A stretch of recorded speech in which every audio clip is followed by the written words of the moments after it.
AI మొత్తాన్ని transform చేసేస్తుంది. ఇంకా ఏఐ వల్ల 10 మెంబర్స్ చేయాల్సిన పని ముగ్గురే ఏఐ టూల్స్ యూజ్ చేస్తూ చేసేయచ్చు, ప్రొడక్టివిటీ విపరీతం పెరిగిపోతుంది అని చెప్పి చాలా సర్వేస్ చెప్తూ ఉంటే, అట్ ద సేమ్ టైం అదే ఏఐ వల్ల చాలా ఇన్కన్సిస్టెన్సీ వస్తుంది, సెక్యూరిటీ ఇష్యూస్ పెరుగుతాయి. అలాగే ఏదైతే ఎంప్లాయీస్ తాలూకా క్వాలిటీ టైం ఉందో ఆ టైం అంతా కూడా వేస్ట్ అయిపోతుంది అని చెప్పి మిగతా సర్వేస్ అన్నీ కూడా చెప్తూ ఉన్నాయి. హలో ఫ్రెండ్స్, నా పేరు సంతోష్ రాజు డబ్బీరు. నేను తెలుగు వెబ్ గురు అనే ప్లాట్ఫామ్ని రన్ చేస్తూ ఉంటాను. సాఫ్ట్వేర్ కోర్సెస్ని మన తెలుగులో చాలా ఈజీగా అందిస్తూ ఉంటాను. సో ఈరోజు మనం అసలు ఏఐ గురించి 2 పర్స్పెక్టివ్స్ కూడా మాట్లాడదాం. ఓకే, సో నిజానికి ఏఐ వల్ల ప్రొడక్టివిటీ పెరుగుతుందా అంటే ఎస్, పెరుగుతుంది. సో ఏదైనా సరే మనం కామెంట్ ఇస్తే కోడ్ రాసేయగలుగుతుంది, మనం జస్ట్ కొన్ని లైన్స్ ఆఫ్ కోడ్ రాస్తే అక్కడ నుండి ఫినిష్ చేసేయగలుగుతుంది, రీఫ్యాక్టర్ చేయమంటే చేయగలుగుతుంది, ఒక టెక్నాలజీ నుండి ఇంకో టెక్నాలజీకి కోడ్ని మార్చేయమంటే మార్చేయగలుగుతుంది, అలాగే బగ్ ఫిక్సింగ్ కూడా చాలా వరకు చేయగలుగుతుంది. ఎస్, ఏఐ వల్ల లాభాలు ఉన్నాయి. సో ఏఐని ఇంకా మనం దాన్ని నేర్చుకోము అనేటటువంటి పరిస్థితి అయితే లేదనమాట. కంపల్సరీగా ప్రతి ఒక్కరు కూడా నేర్చుకోవాల్సిందే. సో దాన్ని అయితే ఫస్ట్ యాక్సెప్ట్ చేయాలి. So at the same time ఏదైతే అసలు క్లారిటీ లేని ఒక ఒపీనియన్ వార్ నడుస్తూ ఉందో, సో దాన్ని బేస్ చేసుకొని చాలామంది నెగిటివ్ సైడ్ ఆలోచిస్తూ వాళ్ళు భయాన్ని పెంచుకుంటూ వాళ్ళ యొక్క లెర్నింగ్కి, అప్ స్కిల్కి చాలా దూరం అయిపోతున్నారు. అలాగే సో ప్రతిరోజు వాళ్ళు భయం రోజు రోజుకి పెంచుకుంటూ అసలు ఏం జరుగుతుందో, జాబ్ ఉంటుందో పోతుందో అని చెప్పి చాలా భయపడుతూ ఉన్నారు. సో అలాంటి వాళ్ళందరికీ కూడా నేను చెప్పేటటువంటి ఒకే మాట ఏంటంటే, సో డిఫరెంట్ ఒపీనియన్ వార్స్ జరుగుతున్నాయి, డిఫరెంట్ సర్వేస్ డిఫరెంట్ థింగ్స్ చెప్తూ ఉన్నాయి. సో మీరు అవన్నీ కూడా అబ్జర్వ్ చేయండి, కానీ ఏది కూడా బిలీవ్ చేయొద్దు, ఇంక్లూడింగ్ నేను ఈరోజు చెప్పేటటువంటి వీడియోతో సహా. మీ అందరికీ నా రిక్వెస్ట్ ఏంటి అంటే, కేవలం మీరు రియాలిటీలో ఏం జరుగుతుందో దాన్ని మాత్రమే నమ్మండి. సో ఈరోజు ఏం జరుగుతుందో దాన్ని మాత్రమే నమ్మండి. సో దీన్ని బేస్ చేసుకొని ఎవరైతే ఇష్టం వచ్చిన ప్రెడిక్షన్స్ చేస్తూ ఉన్నారో అలాంటివి మీరు నమ్మొద్దు అని చెప్పి చెప్తున్నాను. సో ఎలా మీరు చెప్తారు, అందరూ కూడా ఏఐ సూపర్, ఇంకా మొత్తం ట్రాన్స్ఫార్మ్ చేసేస్తుంది, దానివల్ల అడ్వాంటేజెసే ఉన్నాయని చెప్తున్నాయి కదా. సో మరి మీరు ఈ స్టేట్మెంట్ని ఎలా ఇవ్వగలుగుతున్నారు? సో ఏదైతే జరుగుతుందో అదే నమ్మండి, నిజానికి ఇదంతా జరగకపోవచ్చు, ఏదైతే వాళ్ళందరూ హైప్ ఇస్తున్నారో అంత జరగకపోవచ్చు అని చెప్పి మీరు ఎలా చెప్తున్నారంటే, సో దానికి కూడా నేను కొన్ని ప్రూఫ్స్ చూపించే మీకు మాట్లాడుతాను. సో ఏదైతే డెవలపర్స్ జాబ్స్ చాలా వరకు పోతాయని చెప్పి ఇప్పుడు చెప్తూ ఉన్నారో, దానికంటే ముందు అసలు ఏఐ అనేది ఎవరి మీద ఎఫెక్ట్ కొట్టింది? కస్టమర్ సర్వీస్ సపోర్ట్ కదండి. సో కస్టమర్ సర్వీస్ సపోర్ట్లో చాలామంది జాబ్స్ కోల్పోయారు. ఎందుకంటే ఆ కంపెనీస్ అన్నీ కూడా ఇంకా ఏఐ హెల్ప్ తీసుకుంటున్నాయి, ఏఐ మీద భారీగా ఇన్వెస్ట్ చేశాయి, ఇంకా కస్టమర్ సపోర్ట్ చేయాల్సిన పని ఏఐ చేసేస్తూ ఉందని. సో కానీ రీసెంట్ రిపోర్ట్స్లో తెలిసింది ఏంటంటే, సో అసలు ఏదైతే కస్టమర్ సపోర్ట్ని తీసేసి, హ్యూమన్స్ని తీసేసి దాని ప్లేస్లో ఏఐ యూజ్ చేస్తున్నారో, ఇంకా వాళ్ళ కస్టమర్స్ అందరి నుండి విపరీతమైన ప్రెజర్ వస్తోంది. ఏంటి అంటే, సో వాళ్ళు అసలు దీనితో పూర్తిగా సాటిస్ఫై అవ్వడం లేదని. సో మళ్ళీ వీళ్ళు ఏం చేస్తున్నాయంటే, కంపెనీస్ ఇంకా తప్పట్లేదు, వాళ్ళు ఏఐ మీద ఇన్వెస్ట్ చేసినా కూడా మళ్ళీ వాళ్ళకి హ్యూమన్ అవసరం అవుతోంది. కాబట్టి సో అకార్డింగ్ టు గార్ట్నర్స్ రిపోర్ట్ మనం చూసుకుంటే, ఎవరైతే కస్టమర్ సర్వీస్ స్టాఫ్ని తీసేశారో ఇప్పటి వరకు, ఆ కంపెనీస్ అన్నీ కూడా తిరిగి మళ్ళీ 2027 కల్లా ఈ ఎంప్లాయీస్ అందరినీ కూడా హైర్ చేసుకోబోతున్నాయి అని చెప్పి. ఓకే, సో రోల్స్ అయితే కాస్త చేంజ్ అవ్వచ్చు, అప్పుడు కూడా ఏఐని విడిచిపెట్టేస్తాయి అంటే విడిచిపెట్టవు, వాటి మీద క్రోర్స్ ఆఫ్ రూపీస్ ఇన్వెస్ట్ చేసినప్పుడు విడిచిపెట్టవు. కానీ సో ఏఐ సపోర్ట్తో ఈ హ్యూమన్స్ని ట్రైన్ చేసి, సో ఖచ్చితంగా హ్యూమన్ కంపల్సరీగా ఉండాల్సిందే అని చెప్పి చెప్తూ ఉన్నాయన్నమాట. సో మనం కూడా ఈ మధ్యన చాలా వెబ్సైట్స్ యూజ్ చేస్తున్నప్పుడు అక్కడ మనకి ఏదైనా కస్టమర్ సపోర్ట్ అవసరమైతే మనకి ఈ మధ్యలో ఇంకా హ్యూమన్ ఏజెంట్ రావటం లేదు, ఎక్కువగా ఏఐ వస్తుంది. కానీ మనం అనుకునేటటువంటి ఏదైతే హెల్ప్ కావాలో ఆ హెల్ప్ అక్కడ దొరకదు. సో ఇంకా కంటిన్యూగా మనం చాట్ చేసి ఇంకా నాకు హ్యూమన్ కావాలి అని అడిగితే అది మళ్ళీ హ్యూమన్నే ఇస్తోంది మనకి, అప్పుడే మన ప్రాబ్లం అనేది సాల్వ్ అవుతుంది. సో మనకి ఏం కావాలో రిక్వైర్మెంట్స్ని అండర్స్టాండ్ చేసుకొని దానికి తగ్గట్టుగా ఏదైతే సొల్యూషన్ కావాలో ఆ సొల్యూషన్ ప్రొవైడ్ చేసేది హ్యూమనే ఖచ్చితంగా. ఓకే, సో కాబట్టి ఏవైతే బేసిక్ థింగ్స్ ఉంటాయో మేబీ అది ఏఐ చేయొచ్చు, కానీ ఒక లెవెల్లో రిక్వైర్మెంట్ అండర్స్టాండింగ్ అది దాటిన తర్వాత ఖచ్చితంగా ఏఐ పనికిరాదు, ఇంకా హ్యూమన్సే కావాలి అని చెప్పి గార్ట్నర్స్ రిపోర్ట్ చాలా స్ట్రాంగ్గా చెప్తోంది. ఓకే, సో కాబట్టి ఏదైతే కస్టమర్ సపోర్ట్ ఎవరైతే జాబ్స్ కోల్పోయారో వాళ్ళందరూ కూడా మళ్ళీ తిరిగి జాబ్స్ తెచ్చుకునేటటువంటి అవకాశం ఉంటుంది. సో ఖచ్చితంగా సేమ్ రోల్స్ కాకపోవచ్చు, కాస్త రోల్స్ మారచ్చు, కానీ ఖచ్చితంగా ప్రతి ఒక్కరికి కూడా జాబ్ అనేది దొరుకుతుంది అని చెప్పి గార్ట్నర్స్ రిపోర్ట్ చెప్తుంది. అలాగే వేరియస్ అదర్ రిపోర్ట్స్ ఏం చెప్తున్నాయంటే మెటార్ కానీ లేకపోతే సో ఏదైతే రియోటర్స్ కానీ సో ఇలా మోస్ట్ ట్రస్టెడ్ ప్లాట్ఫామ్స్ ఏవైతే ఉన్నాయో వీళ్ళు చెప్తుంది ఏంటంటే సో ఏఐ వచ్చిన తర్వాత ఎక్స్పీరియన్స్డ్ సాఫ్ట్వేర్ డెవలపర్స్ తాలూకా ప్రొడక్టివిటీ అన్నది స్లో డౌన్ అయిపోయింది, 19% స్లో డౌన్ అయిపోయింది అని చెప్పి చెప్తున్నాయి.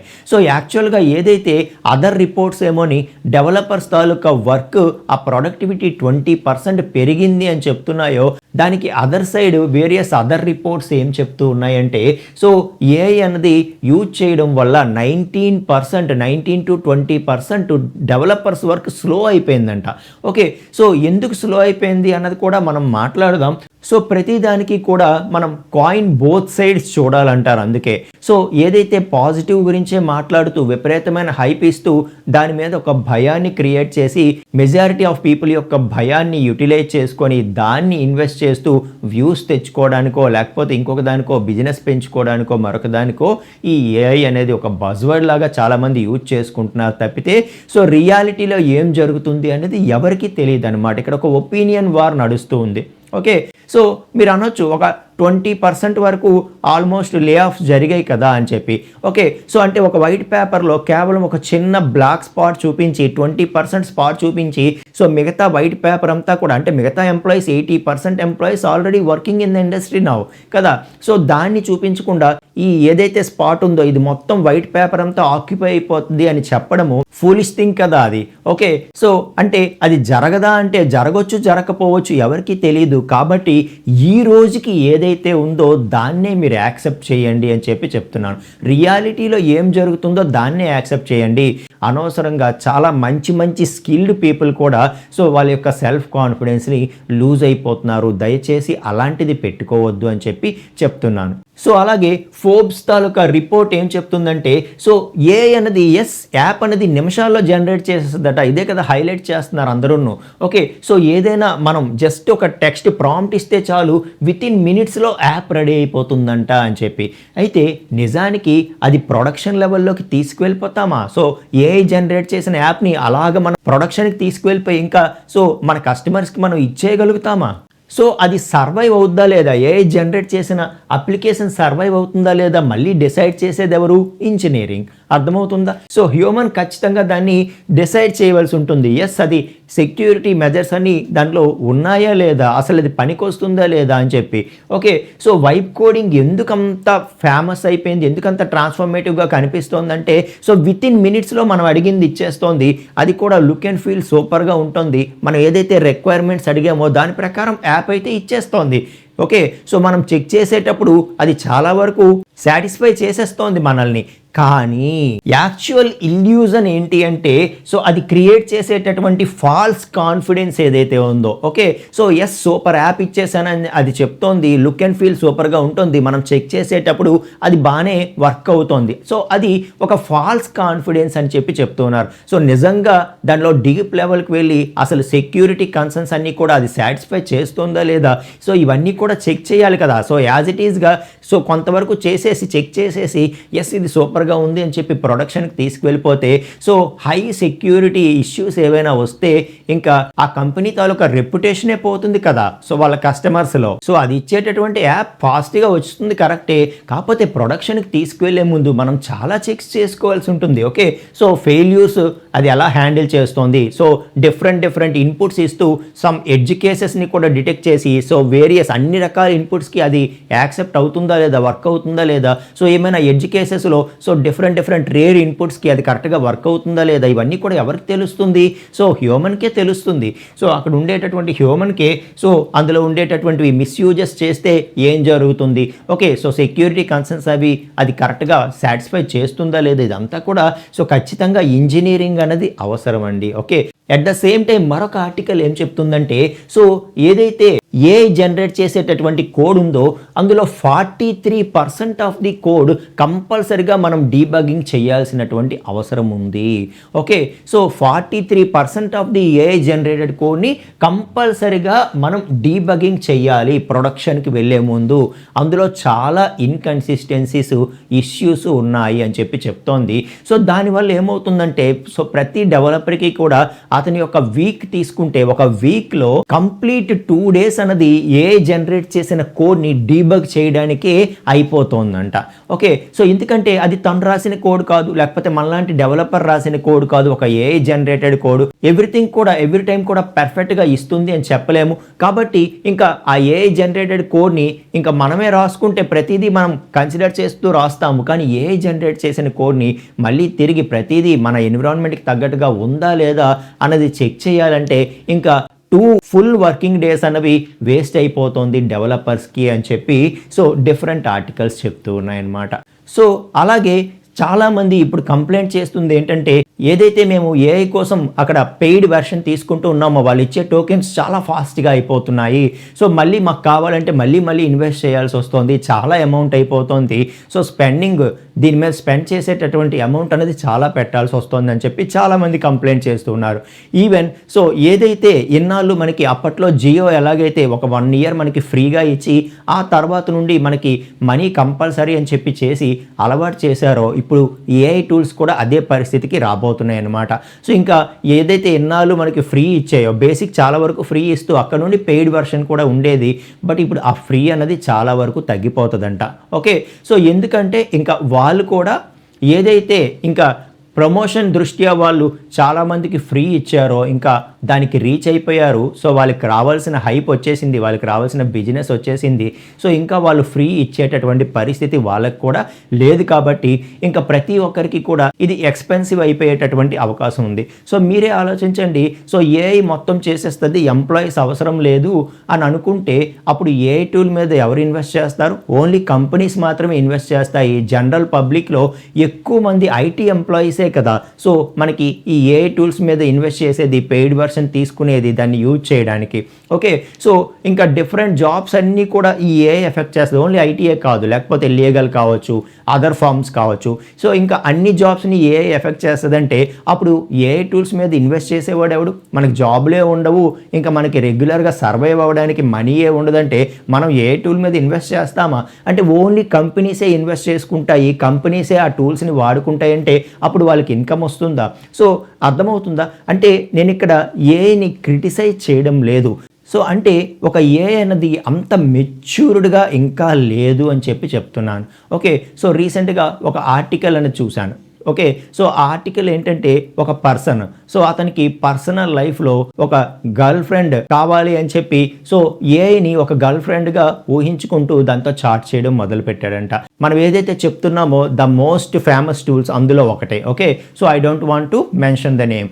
అయితే ఏమవుతుందంటే అతను ఏది అడుగుతున్నా ఇంకా అది దానికి తగ్గట్టుగా రెస్పాండ్ అవుతూ ఉంది. ఇంకెతను బాగా డీప్ లెవెల్లో ఇంకా కనెక్ట్ అయిపోయాడు.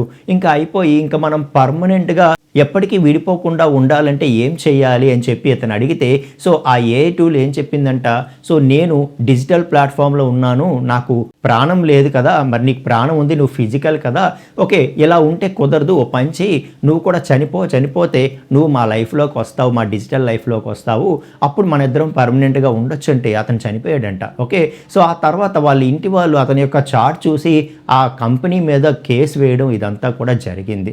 సో అంటే ఎందుకు చెప్తున్నానంటే అసలు ఒక పర్సన్ని నువ్వు చనిపో అని చెప్పింది అంటే అసలు ఎంత మెచ్యూర్లెస్గా అది రెస్పాన్స్ అనేది ఇచ్చింది అనేది కూడా మనం ఆలోచించాలి. సో అదే పరిస్థితి ఒక రియల్ యాప్లో జరిగితే ఓకే, సో ఒక క్రోర్స్ ఆఫ్ రూపీస్ ఒక కంపెనీ దాని మీద ఇన్వెస్ట్ చేస్తోంది. సో నాకు ఈ యాప్ జనరేట్ చేయంటే అది ఒక యాప్ ఇచ్చింది. అది ఎంత మెచ్యూర్డ్ లెవెల్లో ఉందో ఎవరికి తెలుస్తుంది? అది ఇంకా రియల్ టైంలోకి డైరెక్ట్గా దాన్ని నమ్మి తీసుకొచ్చేస్తే అది ఎన్ని ప్రాబ్లమ్స్ క్రియేట్ చేస్తుందో ఎవరికి తెలుస్తుంది?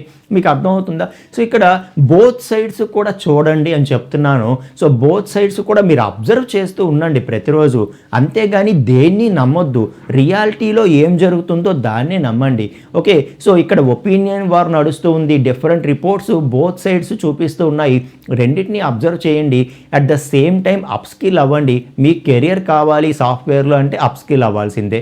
సో మీరు కోడింగ్ స్కిల్స్ కంపల్సరీగా రావాలి, ఒక ఏఐ టూల్ కంపల్సరీగా రావాలి, డీబగింగ్ స్కిల్స్ బాగా నేర్చుకోవాలి, సిస్టమ్ డిజైన్ నేర్చుకోవాలి. సో ఇదైతే కంపల్సరీగా ప్రతి ఒక్కరికి రావాల్సిందే. ఓకే, సో అప్ స్కిల్ అవ్వండి, కానీ జరుగుతున్నది అబ్జర్వ్ చేస్తూ ఉండండి అంతే. సో దాని ప్రకారం ఇంకేదైనా అప్ స్కిల్ అవుతూ ఉండాలంటే సో అవుతూ ఉండడమే మనకు అలవాటే కదా. సో ఫస్ట్ ఏదైతే టెక్నాలజీ మీద మనం వర్క్లోకి ఎంటర్ అయ్యామో దాని మీద ఉన్నామా ఇప్పుడు? సో ఇంకా మారుతూ ఉన్నాం కదా, ఇంకా అలా మారిపోవాల్సిందే, ఇంకా అప్డేట్ అవ్వాల్సిందే. కంటిన్యూస్ అప్ స్కిల్లింగ్ అనేది ఇక్కడ మనకి బేసిక్ నీడ్ అనమాట. సో ఐటీలో మనందరికీ తెలిసిందే కదా. సో ఏది కావాలో అది నేర్చుకుందాం, అంతేగాని సో ఏదైతే చిన్న మచ్చని చూపించి ఇంక ఇదే మొత్తం ఆక్యుపై అయిపోద్దని ఎవరైతే ఇంకా బేస్లెస్ స్టేట్మెంట్స్ చేస్తూ ఉన్నారో అది నమ్మకండి అని చెప్పి చెప్తున్నాను అనమాట. అలాంటి బేస్లెస్ స్టేట్మెంట్స్ నమ్మకండి. ఓకే, ఇవన్నీ కూడా ప్రెడిక్షన్సే. సో ఇలాంటి ప్రెడిక్షన్స్ నమ్మి అనవసరంగా మీ భయాన్ని పెంచుకొని సో మీరు స్కిల్డ్ పర్సన్స్ కూడా మీ కెరియర్ని పాడు చేసుకోవద్దు అని చెప్పి చెప్పడానికే సో ఇదంతా కూడా చూపిస్తున్నాను. ఓకేనా ఫ్రెండ్స్? సో కాబట్టి ఎస్, ఏఐ హైప్ నిజమే, అలాగే ఏఐ నెగిటివ్స్ కూడా నిజమే. సో కాబట్టి రియాలిటీలో బతకండి, అప్ స్కిల్ అవ్వండి. ఓకే, సో ఖచ్చితంగా మనందరికీ కూడా బెస్ట్ లైఫ్ ఉంటుంది. సో ఏదైతే 50 మిలియన్ జాబ్స్ డిస్ప్లేస్ అవుతాయని చెప్తున్నారో అదే టైంలో so around 150 million new jobs పుట్టుకొస్తాయని కూడా చెప్తూ ఉన్నారు. కాబట్టి సో ఎస్, ప్రతి ఒక్కరిది కూడా మన వర్క్ కల్చర్, వర్క్ నేచర్ మారుతుంది. అంతేగాని ఎవరము కూడా జాబ్ లూజ్ అయిపోవడం ఉండదు. ఎవరైతే ఏఐ టూల్స్ నేర్చుకొని ఇంకా ట్రాన్స్ఫార్మ్ అవుతారో వాళ్ళకి ఎప్పటికంటే డబల్ టైం బెస్ట్ కెరియర్ ఉంటుందని చెప్పి ప్రతి ఒక్క రిపోర్ట్ కూడా చెప్తూ ఉంది. కాబట్టి ఎస్, రియాలిటీలో బతుకుదాం. ఈ రోజుకి మనం అప్ స్కిల్ అవ్వాలి, అదే ఇంపార్టెంట్. అప్ స్కిల్ అయిపోదాం అంతే. ఓకే, సో అంతేగాని ఈ భయాలన్నీ పెట్టుకొని మనకి మనము మోసం చేసుకోవద్దు అని అయితే చెప్తున్నాను. అలాగే ఈ వీడియో మీ ఫ్రెండ్స్లో ఎవరైనా కనుక భయపడుతూ ఉంటే, ఐటీ జాబ్ పోతుంది ఇలా భయపడుతూ ఉంటే ఒక్కసారి సెండ్ చేయండి. ఓకే, సో ఒక్కరికైనా మనం మోటివేట్ చేయగలిగి, ఒక మంచి స్కిల్డ్ పర్సన్ని కనుక మనం మోటివేట్ చేయగలిగి అతన్ని నార్మల్ చేయగలిగామంటే, అతనికి మంచి లైఫ్ ఇవ్వగలిగామంటే అంతకంటే ఇంకేం కావాలి. ఓకే, సో నెక్స్ట్ వీడియోలో మనం ఇంకొక టాపిక్తో కలుద్దాం ఫ్రెండ్స్. థ్యాంక్ యూ అండి.